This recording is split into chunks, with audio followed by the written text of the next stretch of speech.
Good job, Richard. We're at the orange cat's house now.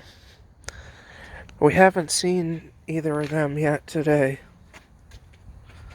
And Richard's walking along.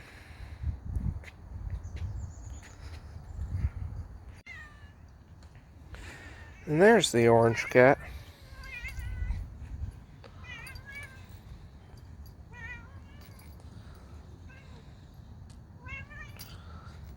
Richard's under the van right there, if you can see him.